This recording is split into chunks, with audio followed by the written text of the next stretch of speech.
Hi guys, आपका hard motive channel में स्वागत है। आप इस चैनल पर पहली बार आए हैं और चैनल को सब्सक्राइब करें और बेल आइकन को दबाना न भूलें। तो आज की ये वीडियो आपकी ज़िंदगी बदल सकती है, तो इस वीडियो को शुरू से लेकर लास्ट तक देखना। छत्तीसगढ़ के एक छोटे से गांव बिसरापुर में एक 16 साल का लड़का था, अर्जुन। उसका सपना बड़ा था, पर हालात उससे भी ज्यादा कठिन। पिता एक किसान थे और माँ खेतों में मजदूरी करती थी। गाँव का स्कूल 8वीं कक्षा तक था और 9वीं के लिए उसे पास के शहर जाना पड़ता था, पैदल 4 किलोमीटर चलकर। अर्जुन का सपना था एक वैज्ञानिक बनना। लोग हंसते थे, कहते थे गांव का लड़का और वैज्ञानिक, जमीन जोतनी आती है, यही बहुत है। मगर अर्जुन की जिद थी, मैं कुछ बड़ा करूंगा, खुद के लिए नहीं, अपने माँ बाप के लिए। 9वीं में दाखिला मिला, लेकिन किताबें नहीं थी। पुराने पन्नों पर पढ़ाई करता था, दूसरे बच्चों के नोट्स मांगकर रात भर लिखता। दिन में खेत, रात में पढ़ाई, यही उसकी दिनचर्या बन गई। बिजली नहीं थी तो वो मिट्टी के चिरागों की रोशनी में पढ़ता। एक दिन उसकी माँ ने कहा, बेटा इतना क्यों थकता है, सो भी लिया कर।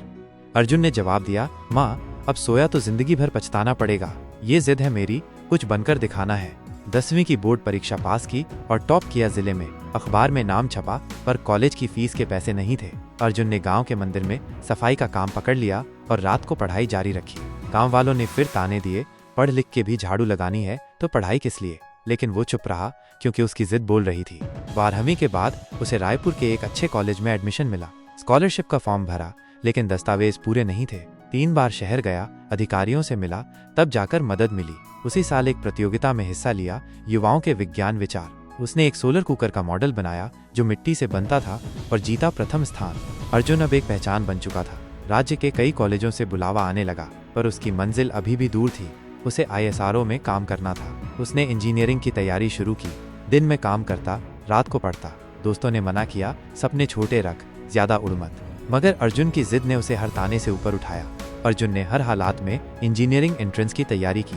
घर में इंटरनेट नहीं था तो गांव से 5 किलोमीटर दूर साइबर कैफे में जाकर ऑनलाइन लेक्चर देखता।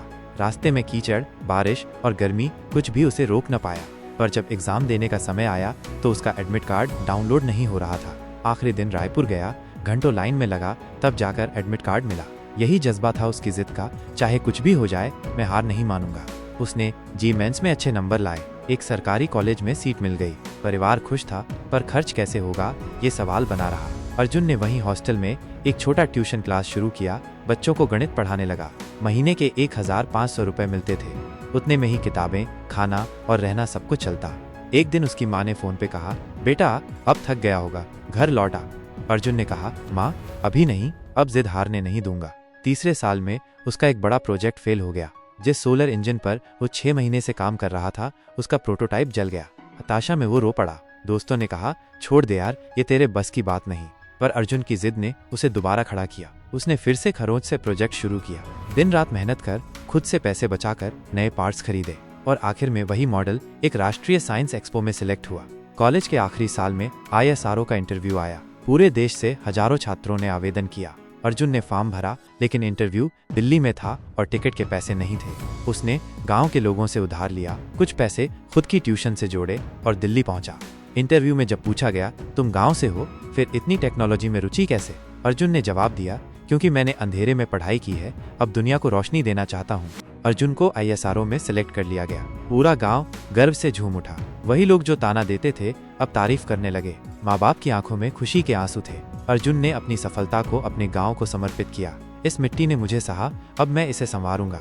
ISRO में नौकरी मिलना एक सपना था, लेकिन अब असली परीक्षा शुरू हुई थी।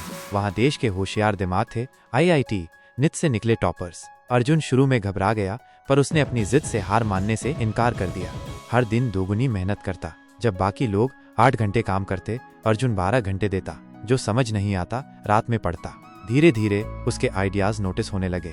एक वरिष्ठ वैज्ञानिक ने कहा, तुम्हारे अंदर कुछ अलग है अर्जुन, तुम्हारी आंखों में जिद दिखती है। ISRO में उसे सोलर रोवर पर काम करने का मौका मिला, एक ऐसा प्रोजेक्ट जो सूरज की ऊर्जा से चलने वाले रोवर के लिए था। ये प्रोजेक्ट भारत को अंतरिक्ष ऊर्जा में अग्रणी बना सकता था। कई वैज्ञानिकों को लगा ये संभव नहीं, पर अर्जुन ने कहा, अगर मैंने मिट्टी के चूल्हे से शुरुआत की है तो सूरज तक भी पहुंच सकता हूं।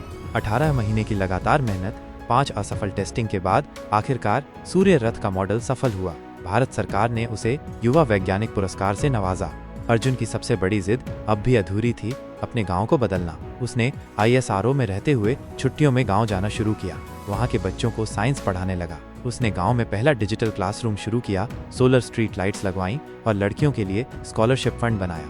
अब वही बिसरापुर जो कभी अंधेरे में था टिमटिमाने लगा था। कुछ सालों बाद अर्जुन को संयुक्त राष्ट्र UN से निमंत्रण मिला भारत के ग्रामीण विकास में विज्ञान की भूमिका पर बोलने के लिए। अर्जुन ने वहां भाषण में कहा, मैं कोई महान नहीं हूँ, मैं एक गांव का लड़का हूँ जिसकी एक जिद थी अंधेरे से लड़ने की, हालात को बदलने की। अगर जिद सच्ची हो तो दुनिया बदल सकती है।